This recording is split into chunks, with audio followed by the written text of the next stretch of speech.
ನಮ್ಮ ವಾರ್ತೆಗಳ ಪ್ರಾಯೋಜಕರು ಮಲಬಾರ್ ಗೋಲ್ಡನ್ ಡೈಮಂಡ್ಸ್. ನೈಸರ್ಗಿಕವಾದ ನೋನಿ ಹಣ್ಣುಗಳಿಂದ ತಯಾರಿಸಿದ ಎನರ್ಜಿ ಡ್ರಿಂಕ್. ಸಹ ಪ್ರಾಯೋಜಕರು unity hospital, sun premium refined sunflower oil, Santosh 2 star rice, Citadel Developers, Dhriti masala.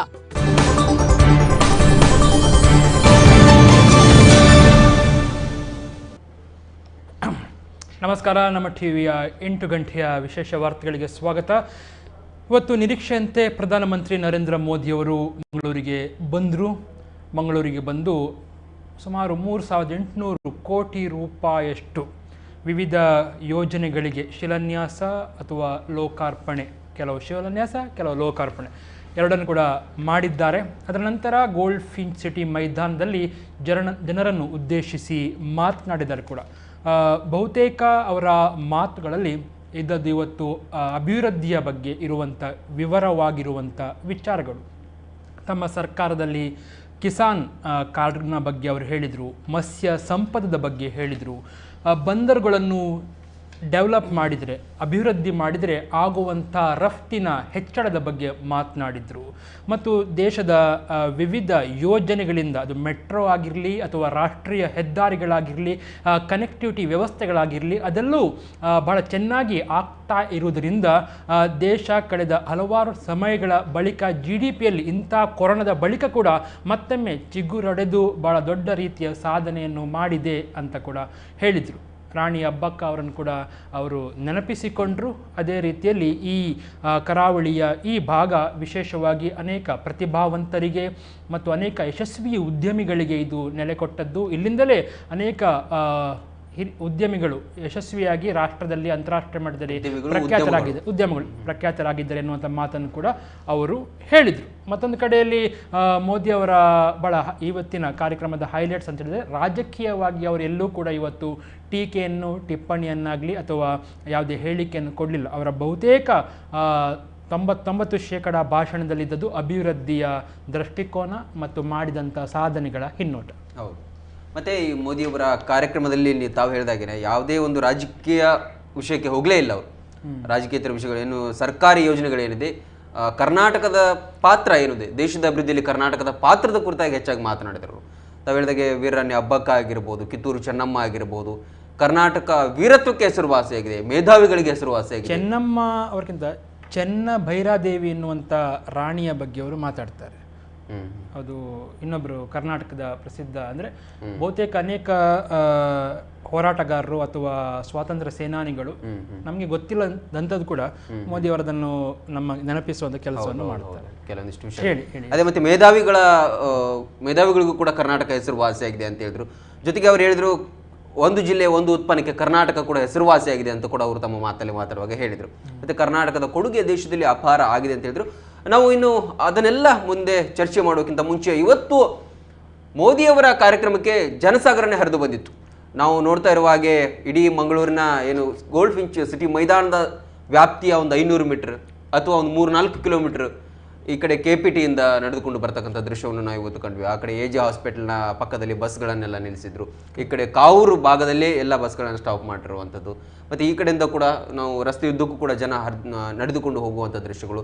ಜೈ ಶ್ರೀರಾಮ್ ಘೋಷಣೆ ಆಗಿರ್ಬೋದು, ಜೈ ನಮೋ ಅನ್ನುವ ಮೋದಿ. ನಾವು ಕೂಡ ಬೆಳಿಗ್ಗೆ ನೋಡಿದ್ದೇವೆ ಕಾವೂರಲ್ಲಿ ಒಂದು ಕಡೆಯಲ್ಲಿ ಒಂದಿಷ್ಟು ಜನ ಸೇರಿಕೊಂಡು ದೇಶಭಕ್ತಿಯ ಹಾಡಿಗೆ ಸಂಭ್ರಮ ಇತ್ತು ಅಂತ ಅಲ್ಲೇ ದೃಶ್ಯವನ್ನು ಕೂಡ ಕಾಣ್ಬೋದು. ಆ ಒಂದು ಯಾವ ರೀತಿಯಾದಂಥ ಒಂದು ಜನಸಾಗರ ಯಾವ ರೀತಿಯಾಗಿತ್ತು ಸಂಪೂರ್ಣ, ಅಂದರೆ ಇಡೀ ಮಂಗಳೂರು ಇವತ್ತು ಏನಾಗಿತ್ತು ಅಂದರೆ ಕೇಸರಿಮಯ ಆಗಿಬಿಟ್ಟಿತ್ತು. ಎಲ್ಲ ಕಡೆ ನೋಡಿದಲ್ಲಿ, ಎಲ್ಲಿ ಕೂಡ ನೋಡಿದಲ್ಲಿ ಕೇಸರಿಮಯವೇ ಕಾಣ್ತಾ ಇತ್ತು. ಅದರ ಒಂದು ಝಲಕ್ ಇದೆ, ಅದನ್ನು ನೋಡ್ಕೊಂಡು ಬಂದು ಮತ್ತೆ ನಾವು ಮಾತಾಡೋಣ.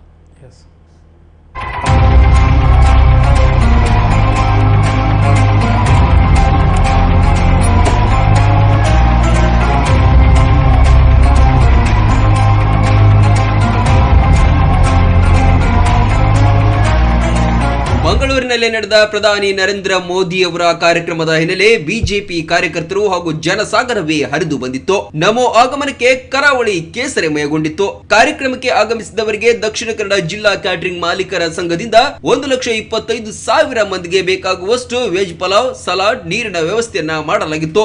ಗೋಲ್ಡ್ ಫಿಂಚ್ ಸಿಟಿ ಮೈದಾನದಲ್ಲಿ ಪೊಲೀಸ್ ಸರ್ಪಗಾವಲನ್ನ ಹಾಕಲಾಗಿತ್ತು. ತೀವ್ರ ತಪಾಸಣೆಯನ್ನ ಕೈಗೊಳ್ಳಲಾಗಿತ್ತು. ಅದರಲ್ಲಿ ಕೆಲವರು ನಿಯಮ ಅರಿವಿಲ್ಲದೆ ಕಪ್ಪು ಅಂಗಿ ಧರಿಸಿ ಬಂದಿದ್ದು ಅವರಿಗೆ ಸಮಾವೇಶ ಸಮಾವೇಶ ನಡೆಯುವ ಸ್ಥಳಕ್ಕೆ ಪ್ರವೇಶವನ್ನ ನಿರಾಕರಿಸಿ ಪೊಲೀಸರು ವಾಪಸ್ ಕಳುಹಿಸಿದ ಘಟನೆ ನಡೆಯಿತು.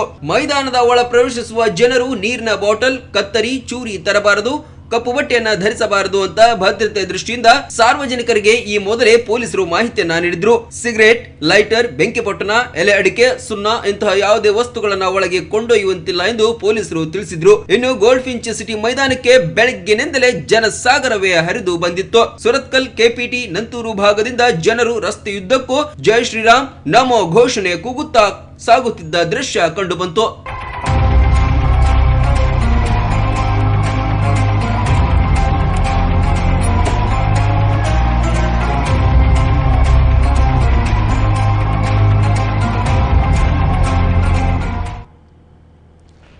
ಸೊ ಒಂದು ರೀತಿಯಲ್ಲಿ ಇಷ್ಟು ಜನ ಸೇರ್ತಾರೆ ಎನ್ನುವಂಥದ್ದು ಬಹುಶಃ ಈ ಕಾರ್ಯಕ್ರಮಕ್ಕೆ ಮೊದಲು ಕೆಲವರೆಲ್ಲ ಕುಹಕ ಮಾಡ್ತಾ ಇದ್ರು, ಅವರಿಗೆ ಆ ನಿರೀಕ್ಷೆ ಇರ್ಲಿಕ್ಕಿಲ್ಲ ಅಂತ ಅನಿಸ್ತಾ ಉಂಟು. ಮತ್ತೆ ಮಳೆ ಕೂಡ ಹೌದು, ಇವತ್ತು ಪುಣ್ಯಕ್ಕೆ ಕಳೆದ ವಾರದಿಂದ ಇಲ್ಲ ಮಳೆ, ಇವತ್ತು ಕೂಡ ಎಲ್ಲೋ ಒಂದ್ ಕಡೆಯಲ್ಲಿ ರಾತ್ರಿ ಮಳೆ ಬಂದಾಗ ಇವತ್ತು ಕೂಡ ಮಳೆ ಮುಂದುವರಿದ್ರೆ ಒಂದಿಷ್ಟು ತೊಂದರೆ ಆಗಬಹುದು. ಅವರು ವರ್ಚುವಲ್ ಆಗಿಯೇ ಇನಾಗ್ರೇಷನ್ ಮಾಡಬಹುದು, ಈ ಕಾರ್ಯಕ್ರಮಕ್ಕೆ ಬರ್ಲಿಕ್ಕೆ ಸಾಧ್ಯ ಆಗ್ಲಿಕ್ಕಿಲ್ಲ. ಅಂದ್ರೆ ಹವಾಮಾನ ವೈಪರೀತ್ಯ ಆದ್ರೆ ಹೆಲಿಕಾಪ್ಟರ್ ಅಥವಾ ವಿಮಾನಗಳ ಸಂಪರ್ಕ ಅಥವಾ ಅಲ್ಲಿ ಲ್ಯಾಂಡ್ ಆಗೋದಿಲ್ಲ, ಒಂದಿಷ್ಟು ಕಷ್ಟ ಆಗತ್ತೆ ಎನ್ನುವಂತ ಒಂದು ಎಲ್ಲೋ ಸಾಧ್ಯತೆಗಳ ಬಗ್ಗೆ ಕೂಡ ಚಿಂತನೆ ಆಗಿತ್ತು. ಆದ್ರೆ ಅದ್ಯಾವುದು ಆಗದೆ ಇವತ್ತು ಬಹಳ ವಿಘ್ನವಾಗಿ ಕಾರ್ಯಕ್ರಮ ನಡೆದಿದೆ. ಸೂರ್ಯ ಬಹಳ ಅದ್ಭುತವಾಗಿ ಯಾವುದೇ ರೀತಿಯ ಮಳೆಗೆ ಒಂದು ಚಿಕ್ಕ ಆಸ್ಪದ ಕೂಡ ಸಿಗದೆ ಒಳ್ಳೆ ರೀತಿಯಲ್ಲಿ ಜನ ಬಂದು ಒಂದು ವಿಚಾರ ಕೆಲವರೆಲ್ಲ ಹಾಕ್ತಾ ಇದ್ದಾರೆ, ಅಂದ್ರೆ ದೂರದಿಂದ ನಡ್ಕೊಂಡು ಬರ್ಬೇಕಾಯಿತು, ನಮ್ಗೆ ಎಲ್ಲೋ ವಾಹನವನ್ನು ನಿಲ್ಲಿಸುವಂತ ಅಗತ್ಯ, ಆದ್ರೂ ಉತ್ಸಾಹ ಇತ್ತು ಜನರಲ್ಲಿ. ಖಂಡಿತಪ್ಪ ಖಂಡಿತ.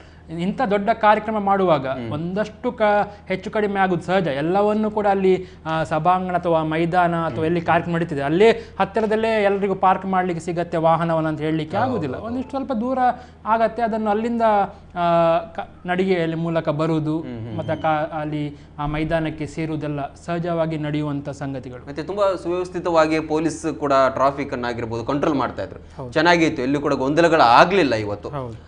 ಮತ್ತೆ ಪಣಂಬೂರಿನಿಂದ ನೋಡಿ, ಈಗ ನಾವು ಪಣಂಬೂರಿನಿಂದ ನೋಡ್ತಾ ಇದ್ವಿ, ಹೌದೌದು, ಅಲ್ಲಿ ರಸ್ತೆಯ ಪಕ್ಕದಲ್ಲಿ ಒಂದು ಸರ್ವಿಸ್ ರಸ್ತೆ ತನಕ ಒಂದು ಇದಾಕಿದ್ರು, ಬ್ಯಾರಿಕೇಡ್ ಹಾಕಿದ್ರು. ನಡ್ಕೊಂಡು ಜನ ಮೆಲ್ಲ ಮೆಲ್ಲ ನಿಧಾನವಾಗಿ ಹೋಗಿ ಅಲ್ಲಿ ಹೋಗ್ತಾ ಇದ್ರು. ಅಷ್ಟು ದೂರ ಅಂದ್ರೆ ಪಣಂಬೂರಿನಿಂದ ಸುಮಾರು ನನ್ನ ಪ್ರಕಾರ 1-2 ಕಿಲೋಮೀಟರ್ ಇರ್ಬೋದು. ಪಣಂಬೂರಿಂದ 1-2-3 ಕಿಲೋಮೀಟರ್ ಇದೆ. ಹೌದು.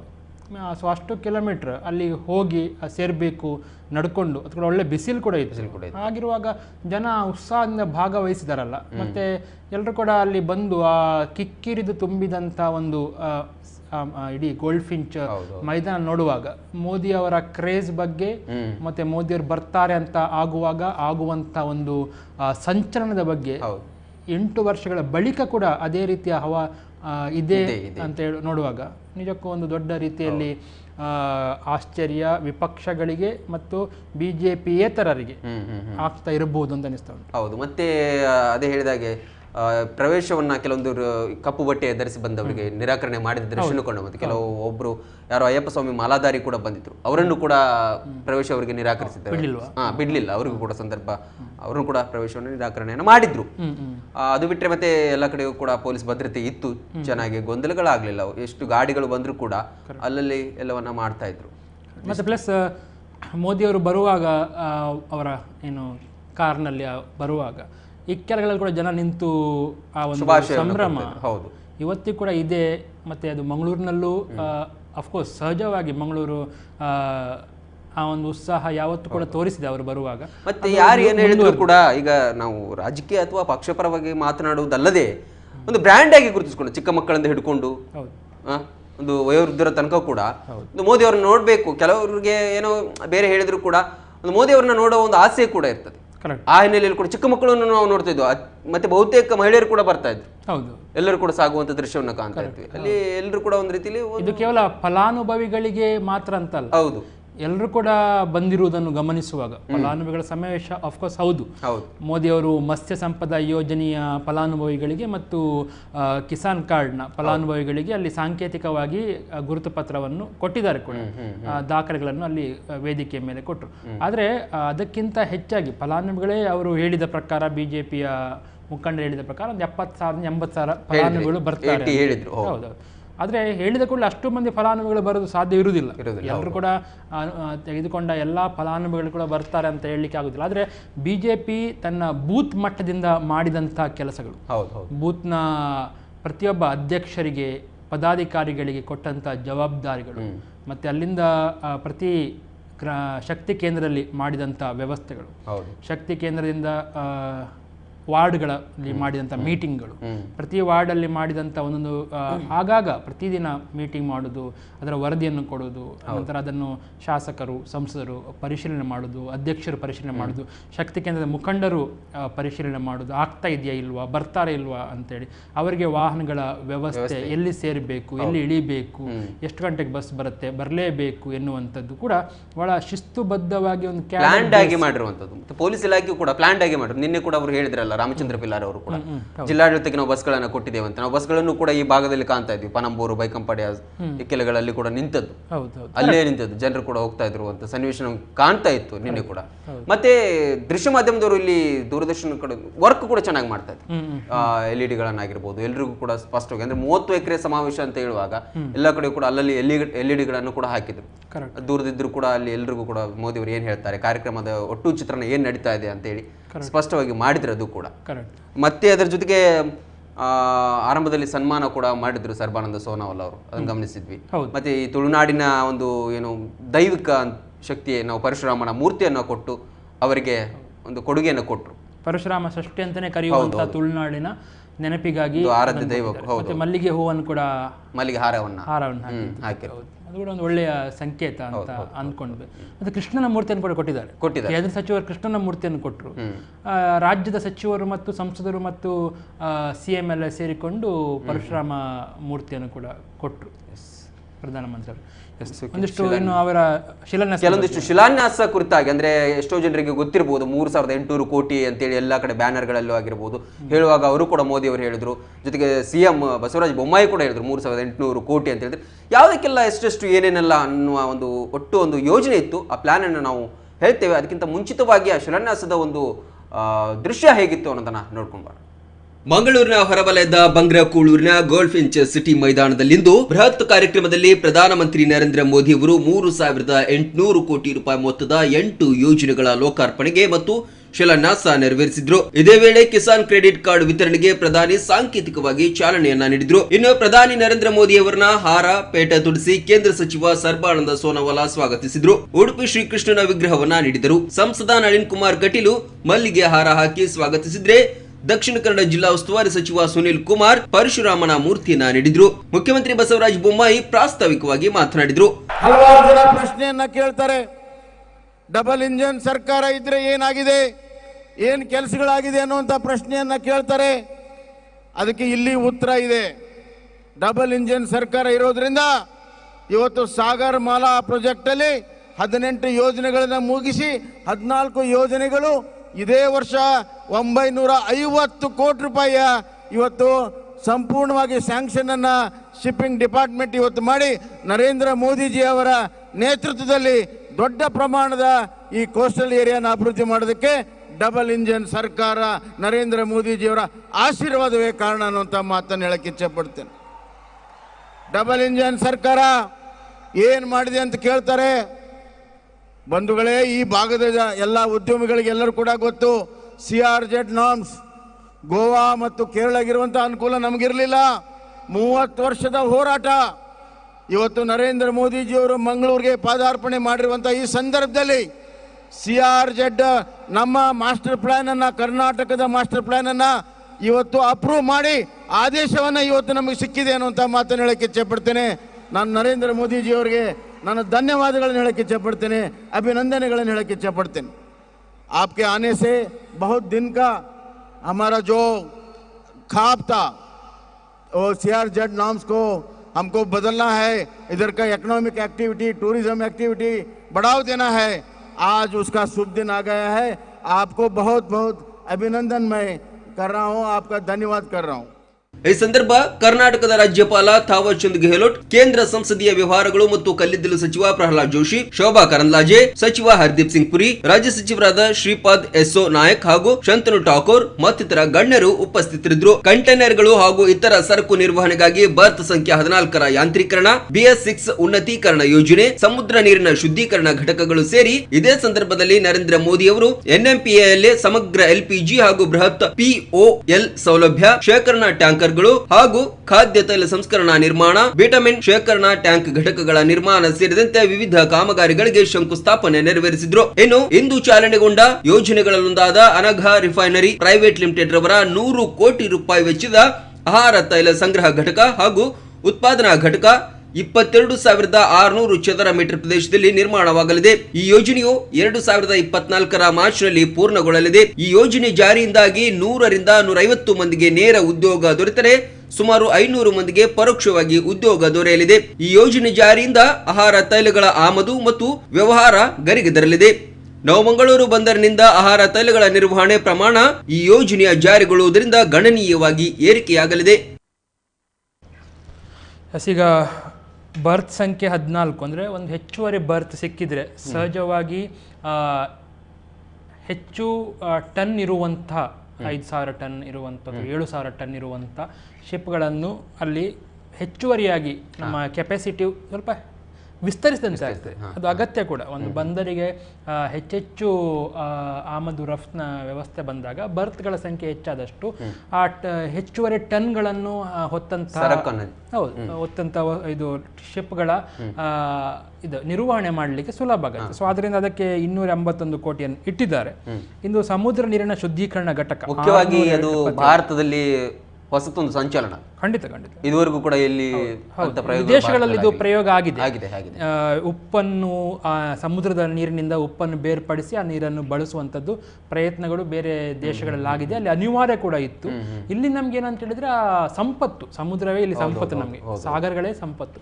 ಆದ್ರಿಂದ ಇಲ್ಲಿ ಇಂಥ ಒಂದು ಪ್ರಾಜೆಕ್ಟ್ ಯಶಸ್ವಿ ಆಯಿತು ಅಂತಾದ್ರೆ ಅದು ಮುಂದಿನ ದಿನಗಳಲ್ಲಿ ಅಗತ್ಯ ಇದೆ, ಭವಿಷ್ಯದಲ್ಲಿ ಅಗತ್ಯ ಇದೆ, ತುಂಬಾ ಯೂಸ್ ಆಗುವಂತ ಒಂದು ವ್ಯವಸ್ಥೆ. ಸೊ ಇನ್ನು ನಾವು ಆಗ ಹೇಳಿದಾಗೆ ನಮ್ಮದೇ ಅನಘಾ ರಿಫೈನರೀಸ್ ಪ್ರೈವೇಟ್ ಲಿಮಿಟೆಡ್ 100 ಕೋಟಿ ರೂಪಾಯಿ ವೆಚ್ಚದ ಆಹಾರ ತೈಲ ಸಂಗ್ರಹ ಘಟಕ ಮತ್ತು ಉತ್ಪಾದನಾ ಘಟಕವನ್ನು ಅಲ್ಲಿ ನಿರ್ಮಾಣ ಮಾಡಲಿಕ್ಕಿದೆ. ಇದರಿಂದ ಏನಾಗತ್ತೆ ಅಂತ ಹೇಳಿದ್ರೆ ಒಬ್ಬ ವ್ಯಾಪಾರಿ ಅಥವಾ ಒಂದು ಉದ್ಯಮ ಬೆಳಿಲಿಕ್ಕೆ ಸುಲಭ ಆಗತ್ತೆ. ಓವರಾಲ್ ಆಗಿ ಇದರಿಂದ ಎಲ್ಲದಕ್ಕಿಂತ ಹೆಚ್ಚಾಗಿ ಆಗುವುದೇನು ಅಂತ ಹೇಳಿದ್ರೆ ಉದ್ಯೋಗಾವಕಾಶಗಳ ಸೃಷ್ಟಿ. ಹೆಚ್ಚೆಚ್ಚು ಉದ್ಯೋಗಗಳನ್ನು ಸೃಷ್ಟಿ ಮಾಡಲಿಕ್ಕೆ ಇದರಿಂದ ಸುಲಭ ಆಗತ್ತೆ. ಇಕಾನಮಿ ಬೂಸ್ಟ್ ಆಗತ್ತೆ. ರಫ್ತು ಮತ್ತು ವಲಯಗಳಲ್ಲಿ ಪ್ರೊಡಕ್ಷನ್ ಸೆಕ್ಟರ್ಗಳಲ್ಲಿ ಹೆಚ್ಚೆಚ್ಚು ರಫ್ತು ಮಾಡಲಿಕ್ಕೆ ಅಥವಾ ಉತ್ಪಾದನೆ ಮಾಡಲಿಕ್ಕೆ ಶಕ್ತ ಆಗತ್ತೆ. ಪ್ಲಸ್ ಅದರಿಂದ ಈಗ ಒಂದು ಬಂದರ್ ಇಂಪ್ರೂವ್ಮೆಂಟ್ ಆಗುವಾಗ ಅದಕ್ಕೆ ಕನೆಕ್ಟಿಂಗ್ ರೋಡ್ಗಳ ಇಂಪ್ರೂವ್ಮೆಂಟ್ ಕೂಡ ಆಗಬೇಕಾಗತ್ತೆ. ಸೊ ಅದಕ್ಕೆ ಕೂಡ ಅಲ್ಲಿ ಅಗೇನ್ ಕೆಲಸ ಕಾರ್ಯಗಳು ನಡೀಲಿಕ್ಕೆ ಸುಲಭ ಆಗುತ್ತೆ. ಸೊ ಅದನ್ನೆಲ್ಲವನ್ನು ಗಮನಿಸಿಕೊಂಡು ಮೋದಿಯವರು ಮಾತಾಡುವಾಗ ಹೇಳಿದ್ರು ಅದನ್ನ, ಏನು ಸಾಗರದ ಬಂದರುವನ್ನ ಅಭಿವೃದ್ಧಿ ಪಡಿಸೋದ್ರಿಂದಾಗಿ ರಸ್ತೆ ಮಾರ್ಗಗಳು ಕೂಡ ಆಟೋಮೆಟಿಕ್ ಆಗಿ ಸುಧಾರಣೆ ಆಗುತ್ತೆ ಅಂತ ಹೇಳಿ. ಅಂದ್ರೆ ರಸ್ತೆ ಅವರು ಗಡಿ ಪ್ರದೇಶಗಳನ್ನು ಒಳಗೊಂಡು ಭಾರತ್ ಮಾಲಾ ಅಂತ ಒಂದು ಪ್ರಾಜೆಕ್ಟ್ ಅಲ್ಲಿ ದೇಶದ ರಸ್ತೆಗಳ ಬಗ್ಗೆ, ಹೆದ್ದಾರಿಗಳ ರಸ್ತೆ ಅಂದ್ರೆ ಮೇನ್ ಆಗಿ ಹೆದ್ದಾರಿಯ ಬಗ್ಗೆ, ಮೇನ್ ನ್ಯಾಷನಲ್ ಹೈವೇಗಳ ಬಗ್ಗೆ ಅಭಿವೃದ್ಧಿಯ ಬಗ್ಗೆ ಅವರು ಹೇಳಿದ್ರು. ಹಾಗೆ ಬಂದರುಗಳ ಅಭಿವೃದ್ಧಿಯನ್ನು ಸಾಗರಮಾಲಾ ಅಂತ ಒಂದು ಯೋಜನೆಯ ಮೂಲಕ ಕಳೆದ 7 ವರ್ಷಗಳಲ್ಲಿ ನಾವು ಮಾಡ್ತಾ ಬರ್ತಾ ಇದ್ದೇವೆ. ಈಗ 8ನೇ ವರ್ಷ. ಸೊ ಅದು ಬಂದರುಗಳ ಅಭಿವೃದ್ಧಿಗೆ ಸಹಕಾರಿ ಆಗತ್ತೆ ಎನ್ನುವಂತ ಮಾತನ್ನು ಅವರು ಹೇಳಿದರು. ಮತ್ತೆ ಇದರು ಮೋದಿ ಅವರು ಈಗ ಬಂದದ್ದು 2ನೇ ಬಾರಿ ಪ್ರಧಾನಿಯವರು ಅಂತ ಹೇಳ್ತಾರೆ. ಅಂದ್ರೆ ಮೊದಲು ಪ್ರಧಾನಿಯವರು 1975ರಲ್ಲಿ ಇಂದಿರಾ ಗಾಂಧಿ ಅವರು ಲೋಕಾರ್ಪಣೆಗೊಳಿಸಿದ್ರು. ಇದು ಒಂದು ಕೂಡ ಐತಿಹಾಸಿಕ ಮೈಲುಗಲ್ಲು ಅಂತೇಳಿ ಬನ್ನಿಸ್ತಾ ಇದ್ರು. ಕರೆಕ್ಟ್, ಹೌದು. ಅಂದರೆ ಮನಮೋಹನ್ ಸಿಂಗ್ ಅವರು ಕೂಡ ಕಳೆದ ಬಾರಿ ಒಮ್ಮೆ ಬರಬೇಕಂತಿತ್ತು, ಹವಾಮಾನ ವೈಪರೀತ್ಯದಿಂದ ಬರಲಿಕ್ಕೆ ಆಗಲಿಲ್ಲ.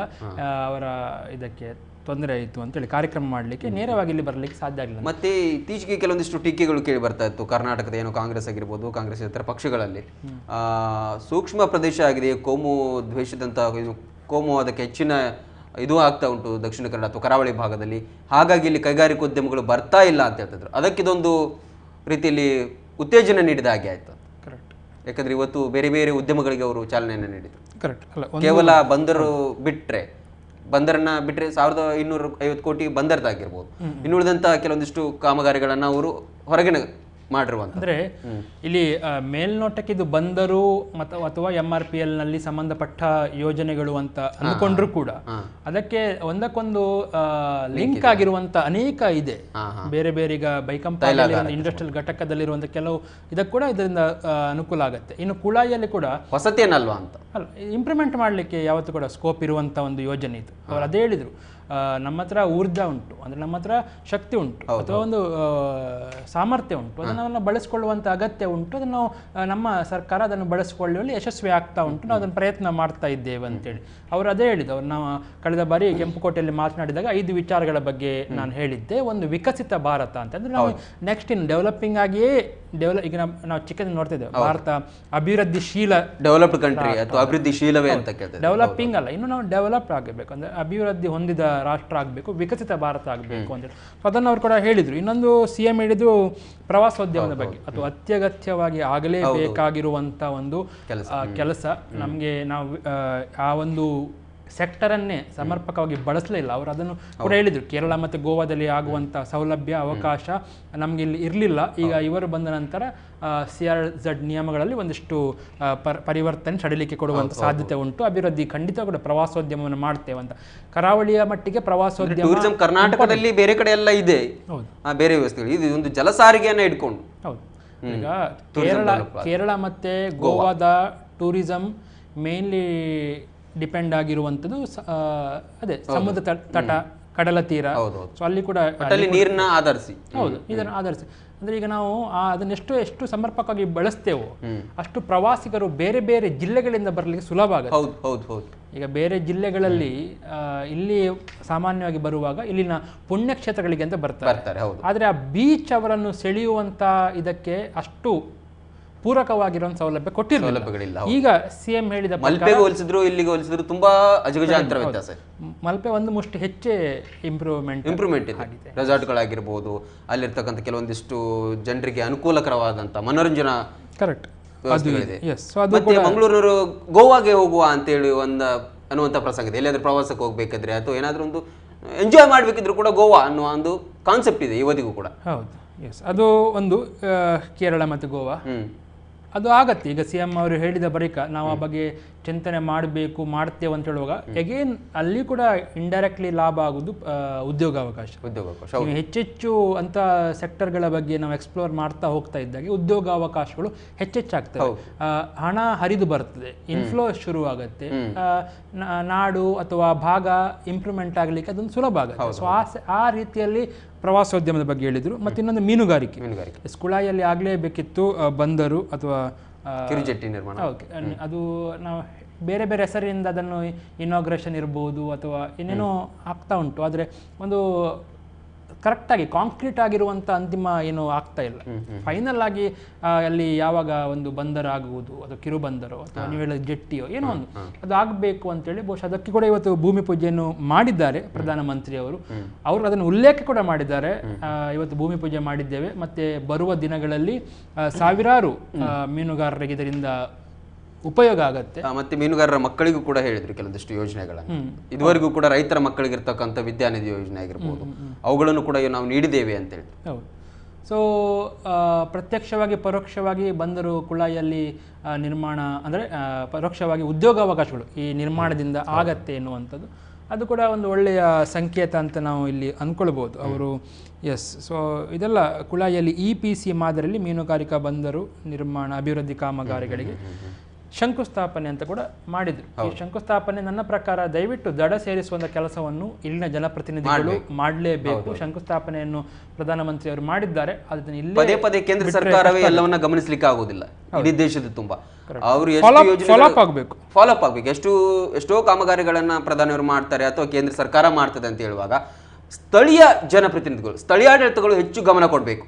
ಅದೇನಾಯ್ತು ಅಂತ ಅದು ದಡ ಮುಟ್ಟಿಸುವ ತನಕ ಬಿಡಬಾರ್ದು. ಇಲ್ಲಿ ಏನಾಗ್ತದೆ, ಯಾವುದೋ ಒಂದು ಯೋಜನೆನ ಮಾಡಿ ಹೋದ್ರು ಕೂಡ ಅದು ಆಯ್ತಲ್ಲ, ಆಗಸ್ಟ್ ಆಯ್ತು ಹೋಯ್ತು. ಈಗ ಯಾಕಂದ್ರೆ ನಾವು ಕಳೆದ ಒಂದು ವಾರದಿಂದ ನೋಡ್ತಾ ಇದ್ದೇವೆ, ಈಗಷ್ಟೇ ಗುಡ್ಡಕ್ಕೆ ಬೆಂಕಿ ಬಿದ್ದಾಗ ಬಾವಿ ತೋಡಿದ ಹಾಗೆ ಕೆಲವೊಂದಿಷ್ಟು ವ್ಯವಸ್ಥೆಗಳನ್ನು ಮಾಡಿದ್ರು. ಮುಂದೆಯೂ ಕೂಡ ಇಂಥ ಯೋಜನೆಗಳು ಕೂಡ ಫಾಲೋಅಪ್ ಆಗಬೇಕು. ಮತ್ತು ಬಂದರು ಅಭಿವೃದ್ಧಿಯ ಬಗ್ಗೆ ಕೂಡ ಪ್ರಧಾನಮಂತ್ರಿಯವರು ಮಾತನಾಡಿದರು. ಬಂದರು ಅಭಿವೃದ್ಧಿ ಹೆಚ್ಚು ಅಲ್ಲಿ ಅವರೇ ಒಂದು ಹೇಳಿದರು, ಸಾವಿರಾರು ಸಂಖ್ಯೆಯಲ್ಲಿ ಅಲ್ಲಿ ಪ್ರವಾಸಿಗರು ಕೂಡ ಬರ್ತಾರೆ, ಹೌದು. ವಿದೇಶಿಗಳು ಕೂಡ ಬರ್ತಾರೆ. ಸೊ ಅದನ್ನು ಹೆಚ್ಚೆಚ್ಚು ರೀತಿಯಲ್ಲಿ ನಾವು ಅದನ್ನು ಡೆವಲಪ್ ಮಾಡಿದರೆ ಇದು ಒಂದು ರೀತಿಯಲ್ಲಿ ಮೈಲಿಗಲ್ಲಾಗತ್ತೆ ಮಂಗಳೂರಿನ ಮಟ್ಟಿಗೆ ಅಂತ ಹೇಳಿ. ಸೊ ಅದು ನಿಜಕ್ಕೂ ಆಗಬೇಕಾಗಿರುವಂತ ದೊಡ್ಡ ದೊಡ್ಡ ಶಿಪ್ಗಳೆಲ್ಲ ಯುರೋಪ್ ಕಂಟ್ರಿಗಳಿಂದ ಬರ್ತಾರೆ, ಬಂದಿರೋದು. ಅದ್ರಲ್ಲಿ ಪ್ರವಾಸಿಗಳು ಕೂಡ ಇರ್ತಾರೆ. Yes, ವಿದೇಶಿ ಪ್ರವಾಸಿಗಳು ಜಾಸ್ತಿ ಇರ್ತಾರೆ. ಸೊ ಅದು ಕೂಡ ಒಂದು ರೀತಿಯಲ್ಲಿ ಅವರು ಹೇಳಿದ್ದು ನಿಜಕ್ಕೂ ಯೋಚನೆ ಮಾಡುವಂತಹ ಸಂಗತಿ ಆಗ್ಲಿ ಎನ್ನುವಂಥದ್ದು ನಿರೀಕ್ಷೆ ನಮ್ಮದು. ಇನ್ನೊಂದು ನ್ಯೂಸ್, ನೆಕ್ಸ್ಟ್ ಮೋದಿ ಅವರು ಕೂಡ ಇವತ್ತು ಮಾತನಾಡುವಾಗ ಹೇಳ್ತಾ ಇದ್ರು, ಬಹುತೇಕವಾಗಿ ಅವರು ಕರ್ನಾಟಕವನ್ನು ತುಂಬಾ ಹೊಗಳಿದ್ರು, ಕರ್ನಾಟಕವನ್ನು ತುಂಬಾ ಬಣ್ಣಿಸಿದ್ರು, ಕರ್ನಾಟಕದ ಪಾತ್ರ ಏನಿದೆ ಅಂತ ಹೇಳಿದ್ರು. ಒಟ್ಟಾರೆ ಇನ್ನು ಕೊಚ್ಚಿಯಿಂದ ಬಂದು ನೇರವಾಗಿ ಇಲ್ಲಿ ಮಾತ್ರ ಇವತ್ತು ಗಂಟೆ ಕೂಡ ಮಾತಾಡಲಿಲ್ಲ, ಅವರು ಒಂದು ಗಂಟೆ ಕೂಡ ಮಾತಾಡಲಿಲ್ಲ, ಇರ್ತಕ್ಕಂಥ ವಿಷಯಗಳನ್ನೇ ಹೆಚ್ಚಾಗಿ ಹೇಳಿದ್ರು ಅವರು. ಪಾಯಿಂಟ್ ಟು ಪಾಯಿಂಟ್ ಸರ್ಕಾರಿ ಕಾರ್ಯಕ್ರಮದ ರೀತಿಯಲ್ಲೇ ಮಾತನಾಡಿದ್ರು. ಹೌದೌದು, ಸರ್ಕಾರಿ ಮತ್ತೆ ಕರ್ನಾಟಕದ ಏನು ಸಂಪದ್ಭರಿತ ರಾಜ್ಯ ಕೂಡ ಕರ್ನಾಟಕ ಇದೆ, ಆದರೆ ಸದ್ಬಳಕೆ ಮಾಡ್ಕೊಳ್ಬೇಕು ಅನ್ನೋದು ಕೂಡ ಅವರು ಒತ್ತನ್ನು ನೀಡಿ ಹೇಳಿರುವಂಥದ್ದು. ಜೊತೆಗೆ ಸಾಗರಮಾಲಾ ಯೋಜನೆ, ಮತ್ಸ್ಯ ಸಂಪದ ಯೋಜನೆ ಅವೆಲ್ಲ ಕುರಿತಾಗಿ ಹೇಳಿದ್ರು. ಅದರ ಒಂದು ಅವರು ಏನೇನ ಮಾತಾಡಿದ್ರು ಅನ್ನೋದನ್ನು ಈಗಾಗಲೇ ನಾವು ಒಂದು ತೋರಿಸಿದ್ದೇವೆ. ಸಂಪೂರ್ಣವಾಗಿ ಅವರು ಏನೇನೆಲ್ಲ ಮಾತಾಡಿದ್ರು ಅನ್ನೋದರ ಸಂಪೂರ್ಣ ವಿವರ ಇಲ್ಲಿದೆ. ಅವರೇ ಏನು ಹೇಳ್ತಾರೆ ನೋಡೋಣ. ಮಂಗಳೂರಿನ ಬಂಗ್ರಕೂಳೂರಿನಲ್ಲಿರುವ ಗೋಲ್ಡ್ ಫಿಂಚ್ ಸಿಟಿ ಮೈದಾನದಲ್ಲಿ ನಡೆದ ಬೃಹತ್ ಸಮಾವೇಶದಲ್ಲಿ ಪ್ರಧಾನಿ ನರೇಂದ್ರ ಮೋದಿ ವಿವಿಧ ಅಭಿವೃದ್ಧಿ ಕಾಮಗಾರಿಗಳಿಗೆ ಶಿಲಾನ್ಯಾಸ ನೆರವೇರಿಸಿ ಮಾತನಾಡಿದರು. ದೇಶದ ಅಭಿವೃದ್ಧಿಯಲ್ಲಿ ಕರ್ನಾಟಕದ ಪಾತ್ರವನ್ನ ಕೊಂಡಾಡಿದರು. ಇನ್ನು ಕರ್ನಾಟಕ ಸಂಪದ್ಭರಿತ ರಾಜ್ಯ, ವೀರತ್ವಕ್ಕೆ ಹೆಸರುವಾಸಿ, ಇದು ಮೇಧಾವಿಗಳನ್ನ ಸೃಷ್ಟಿಸಿದ ನಾಡು ಅಂದರಲ್ಲದೆ ವೀರರಾಣಿ ಅಬ್ಬಕ್ಕ, ಕಿತ್ತೂರು ರಾಣಿ ಚೆನ್ನಮ್ಮರ ಕುರಿತು ನೆನಪಿಸಿಕೊಂಡರು. ಮೇಕ್ ಇನ್ ಇಂಡಿಯಾ ಮತ್ತು ಸಾಗರಮಾಲಾ ಯೋಜನೆಯ ಕುರಿತು ಅವರು ಒತ್ತು ನೀಡಿದರು. ಇನ್ನು ಕರ್ನಾಟಕದಲ್ಲಿ ಡಬಲ್ ಇಂಜಿನ್ ಸರ್ಕಾರ ಹಗಲು ರಾತ್ರಿ ಜನರ ಆಕಾಂಕ್ಷೆಗಳನ್ನು ಈಡೇರಿಸಲು ಕೆಲಸ ಮಾಡುತ್ತಿದೆ ಎಂದು ಪ್ರಧಾನಿ ನರೇಂದ್ರ ಮೋದಿ ಹೇಳಿದರು. भारत की समुद्री ताकत के लिए बहुत बड़ा दिन है. राष्ट्र की सैन्य सुरक्षा हो या फिर राष्ट्र की आर्थिक सुरक्षा, भारत आज बड़े अवसरों का साक्षी बन रहा है. अब से कुछ समय पहले कोची में भारत के पहले स्वदेशी एयरक्राफ्ट कैरियर के लोकार्पण ने हर भारतीय को गर्व से भर दिया है.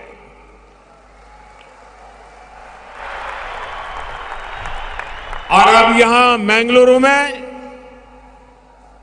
3,700 करोड़ रुपए से अधिक के प्रोजेक्ट का लोकार्पण, शिलान्यास और भूमि पूजन हुआ है.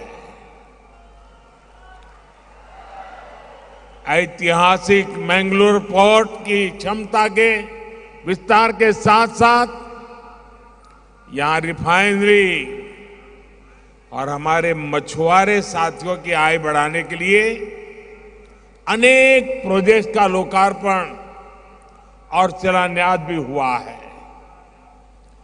इन परियोजनाओं के लिए मैं कर्नाटका वासियों को, आप सबको बहुत बहुत बधाई देता हूं. इन प्रोजेक्ट से कर्नाटका में व्यापार, कारोबार को, उद्योग को और ताकत मिलेगी. ईज ऑफ डूइंग बिजनेस को बल मिलेगा. विशेष रूप से वन डिस्ट्रिक्ट वन प्रोडक्ट के तहत विकसित किए जा रहे कर्नाटका के किसानों और मछुआरों के उत्पादों को अंतर्राष्ट्रीय बाजारों तक पहुंचाना और आसान होगा. मैंगलोर पोर्ट में जो टेक्नोलॉजी से जुड़ी नई सुविधाएं जोड़ी गई है, इससे इसकी कैपेसिटी और एफिशिएंसी दोनों बढ़ने वाला है. आज गैस और लिक्विड कार्गो के स्टोरेज से जुड़े जिन 4 प्रोजेक्ट्स का शिलान्यास यहां किया गया है, उनसे कर्नाटका और देश का बहुत लाभ होने वाला है। इससे खाद्य तेल की, एलपीजी गैस की, बिटुमिन की इंपोर्ट कॉस्ट भी कम होगी। साथियों, अमृत काल में भारत ग्रीन ग्रोथ के संकल्प के साथ आगे बढ़ रहा है। भारत की धरती को, भारत के कारोबार को गुलामी से बचाने के लिए उनका संघर्ष अभूतपूर्व था। आज निर्यात के क्षेत्र में आगे बढ़ रहे भारत के लिए ये वीर महिलाएं बहुत बड़ी प्रेरणा स्रोत है। हर घर तिरंगा अभियान को जिस प्रकार कर्नाटका के जन जन ने, हमारे युवा साथियों ने सफल बनाया, वो भी इस समृद्ध परंपरा का ही विस्तार है। कर्नाटका के करावली क्षेत्र में आकर राष्ट्रभक्ति की, राष्ट्रीय संकल्प की इस ऊर्जा से मैं हमेशा प्रेरित महसूस करता हूं। बेंगलुरु में दिख रही ये ऊर्जा ऐसे ही विकास की राह को उज्जवल बनाती रहे, इसी कामना के साथ आप सभी को विकास के इन प्रोजेक्ट्स के लिए बहुत बहुत बधाई और बहुत बहुत शुभकामनाएं देता हूं। मेरे साथ जोर से बोलिए, भारत माता की, भारत माता की। ಒಂದು ಕಡೆ ಉದ್ಘಾಟನೆ, ಲೋಕಾರ್ಪಣೆ, ಶಿಲಾನ್ಯಾಸ ಅದು ಏನೇ ಇರಲಿ, ಆದರೆ ಬಿಜೆಪಿಯ ಮಟ್ಟಿಗೆ ದಕ್ಷಿಣ ಕನ್ನಡ ಜಿಲ್ಲೆಯಲ್ಲಿ ಹೊಸ ಶಕ್ತಿಯನ್ನು ತುಂಬುವಂಥ ಕೆಲಸ ಆಗಿದೆ. ಅವರಿಗೆ ಆರ್ಥಿಕತೆಗೆ ಶಕ್ತಿಯನ್ನು ತುಂಬುವಂಥ ಪ್ರಯತ್ನಕ್ಕೆ ಅವರು ಶಿಲಾನ್ಯಾಸ, ಲೋಕಾರ್ಪಣೆ ಮಾಡಿರ್ಬೋದು. ಪಕ್ಷಕ್ಕೆ, ಕಾರ್ಯಕರ್ತರಿಗೆ, ಮುಖಂಡರಿಗೆ ಒಂದು ಅಭಯ, ಒಂದು ಧೈರ್ಯ, ಒಂದು ಸ್ಥೈರ್ಯ ಕೊಡುವಂಥ ಪ್ರಯತ್ನವನ್ನು ಮೋದಿಯವರು ಖುದ್ದಾಗಿ ಬಂದು ಮಾಡಿರುವುದರಿಂದ ಅದು ಅಫ್ಕೋರ್ಸ್ ಅದು ಮುಂದಿನ 6-7 ತಿಂಗಳಿಗೆ, ಈಗ ಟ್ಯಾಂಕ್ ಫುಲ್ ಆಯ್ತು ಅಂತ ಹೇಳ್ತೇವಲ್ಲ ಒಂದು ಗಾಡಿ, ಸೊ ಅದು ಓಡ್ತಾ ಇರುತ್ತೆ, ರಿಸರ್ವ್ ಬೀಳೋ ತನಕ ಏನು ತೊಂದರೆ ಇಲ್ಲ. ಅದರ ಮಧ್ಯದಲ್ಲಿ ಈಗ ಇನ್ನೂ ಅನೇಕ ಬಾರಿ ಬರಲಿಕ್ಕೆ ಸಾಧ್ಯತೆ ಕೂಡ ಉಂಟು ಅವರು. ಆದ್ದರಿಂದ ಟ್ಯಾಂಕ್ ಫುಲ್ ಆಗಿರುವಂತೆ ನೋಡಿಕೊಳ್ಳುವಂಥ ಜವಾಬ್ದಾರಿ ಕೇಂದ್ರ ಮುಖಂಡರನ್ನ ಮೇಲಿರುವುದರಿಂದ ಅವರು ಮೋದಿಯವರನ್ನು ಈ ಕಾರ್ಯಕ್ರಮದಲ್ಲಿ ಬಳಸುವ ಮೂಲಕ ಬಹಳ ಯಶಸ್ವಿಯಾಗಿ ಇಂಜಿನಲ್ಲಿ ಶಕ್ತಿಯನ್ನು ಉಂಟು ಇರುವಂತೆ ವ್ಯವಸ್ಥೆಯನ್ನು ಮಾಡಿದ್ದಾರೆ. ಗ್ರೀನ್ ಗೋ ಕೂಡ ಬಗ್ಗೆ ಮಾತಾಡಿದ್ರು. ಇಂಡಸ್ಟ್ರಿಯಲ್ ಏರಿಯಾದ ಜೊತೆಗೆ ಮಾತಾಡ್ತಾ ಅದು ಪರಿಸರಕ್ಕೆ ಪೂರಕವಾದಂಥ ಅಭಿವೃದ್ಧಿಗಳಾಗಬೇಕು ಅನ್ನೋದು ಕೂಡ ಅವ್ರು ಹೇಳಿದರು. ಅದೊಂದು ಉತ್ತಮ ಅಂಶನೇ ಅವರು ಹೇಳಿದ್ರಲ್ಲಿ. ಹಸಿರೀಕರಣ ಅಂತ ಹೇಳಿದ್ರೆ ಈಗ ಕೃಷಿಕರನ್ನು ನಾವು ಕೈ ಬಿಡಲು ಸಾಧ್ಯತೆ ಇಲ್ಲ. ಅವರನ್ನು ಎಷ್ಟು ಅವರ ಬೆಂಗಾವಲಿಗೆ, ಬೆಂಬಲಕ್ಕೆ, ಬೆನ್ನ ಹಿಂದೆ ಸರ್ಕಾರ ನಿಲ್ಲತ್ತೋ ಅಷ್ಟು ಅಭಿವೃದ್ಧಿ ಆಗತ್ತೆ ಅಂತೇಳಿ ಒಂದು. ಮತ್ತು ಸೆಕೆಂಡ್ ಅಫ್ಕೋರ್ಸ್ ಮೀನುಗಾರರ ಬಂಧುಗಳು, ಅವರಿಗೆ ಕೂಡ ಹೆಚ್ಚೆಚ್ಚು ಸರ್ಕಾರ ಪ್ರೋತ್ಸಾಹ ಕೊಟ್ಟಷ್ಟು ಆರ್ಥಿಕವಾಗಿ ಆದಾಯ, ಸರ್ಕಾರದ ಖಜಾನೆಯ ಬೊಕ್ಕಸ್ ತುಂಬಲಿಕ್ಕೆ ಅದು ಕೂಡ ಒಂದು ರೀತಿಯಲ್ಲಿ ಆಗುತ್ತೆ. ಕೇವಲ ಕೈಗಾರಿಕೆಗಳಿಗೆ ಮಾತ್ರ ನಾವು ಬೆಂಬಲ ಕೊಟ್ಟರೆ ಆಗುದಿಲ್ಲ, ಅದಕ್ಕೂ ನಾವು ಕೊಟ್ಟಿದ್ದೇವೆ ಕೂಡ. ಕೊಡುವ ಮೂಲಕ ಎರಡನ್ನು ಕೂಡ ಸಮಾನಾಂತರವಾಗಿ ತೂಗಿಸಿಕೊಂಡು ಹೋಗುವಂತ ಪ್ರಯತ್ನಕ್ಕೆ ನಾವು ಮಾಡ್ತೇವೆ ಅಂತೇಳಿ. ಕೇವಲ ಖಾದ್ಯ ತೈಲ ಅಥವಾ ಬಿಟುಮಿನ್ ಅದಕ್ಕೆ ಮಾಡೋದು, ಇದಕ್ಕೂ ಕೂಡ ನಾವು ನೋಡ್ತೇವೆ. ಗ್ರೀನ್ ಗ್ರೋತ್ ಕೂಡ ನಮ್ಮ ಇದರಲ್ಲಿ ಉಂಟು, ಇದರಲ್ಲಿ ಬಹಳ ಆದ್ಯತೆಯಲ್ಲಿ ಉಂಟು ಅಂತೇಳಿ ಹೇಳಿಕೊಟ್ಟಿದ್ದಾರೆ. ಎಸ್, ನಾವೀಗ ಬಹುಶಃ ಇವತ್ತಿನ ಪ್ರಮುಖ ಸುದ್ದಿಯನ್ನು ಹೇಳಿದ್ದೇವೆ. ಇದು ಇವತ್ತಿನ ಪ್ರಮುಖ ಸುದ್ದಿ, ಸಂಶಯವಿಲ್ಲ. ಇದು ಒಂದೇ ಇವತ್ತು ಬಹಳ ಪ್ರಮುಖವಾಗಿರುವಂಥ ಸುದ್ದಿಗಳಾಗಿದ್ದ ಕಾರಣ ನಿಮ್ಮ ಮುಂದೆ ಇಡುವಂಥ ಪ್ರಯತ್ನವನ್ನು ಮಾಡಿದ್ದೇವೆ. ಮತ್ತು ಯಾರಿಗೆಲ್ಲ ಇವತ್ತು ಮಧ್ಯಾಹ್ನ ನರೇಂದ್ರ ಮೋದಿಯವರ ಸ್ಪೀಚ್ ಮಿಸ್ ಆಯಿತು ನೋಡಿ, ಅವರನ್ನು ಕೂಡ ಅವರಿಗೆ ಇದರಲ್ಲೂ ಮತ್ತೆ ನೋಡುವಂತಹ, ತೋರಿಸುವಂಥ ಪ್ರಯತ್ನವನ್ನು ಮಾಡ್ತೇವೆ ಅಂತ ಹೇಳ್ತಾ, ಇದು ಇವತ್ತಿನ ಸ್ಪೆಷಲ್ ನ್ಯೂಸ್. ಇದು ಮುಂದಿನ ಸೋಮವಾರದಿಂದ ಮತ್ತೆ ಸ್ಪೆಷಲ್ ನ್ಯೂಸಲ್ಲಿ ಮತ್ತೆ ಭೇಟಿಯಾಗೋಣ. ಅಲ್ಲಿವರೆಗೆ ನಮಸ್ಕಾರ, ಶುಭರಾತ್ರಿ, ಶುಭವಾರಾಂತ್ಯ.